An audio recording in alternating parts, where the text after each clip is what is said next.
pun ada makan ni. Ni. Ni pun boleh.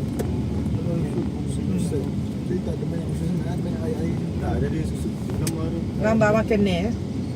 Tu pun ada juga tu. Tapi Dia dah tengok. Dia tadi kecil lah. boleh lah makan nasi goreng air daging tu. Bahaya ni bagus ni. Orang bukit ni. Ada runcit. Pergi je favorite.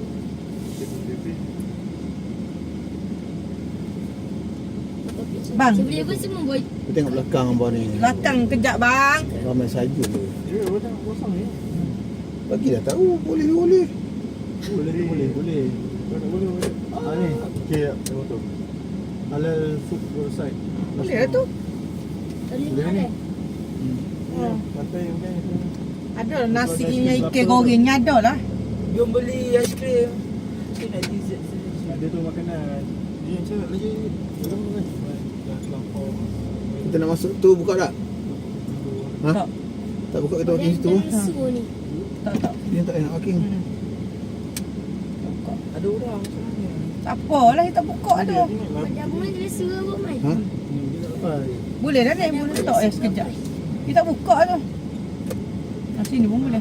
Pak Mustafel. Tak situ tepi ni. Di sini tak masalah. Bila satu dua tiga barang dia.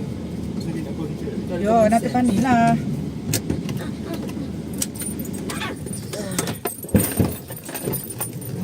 Dia orang beli juga.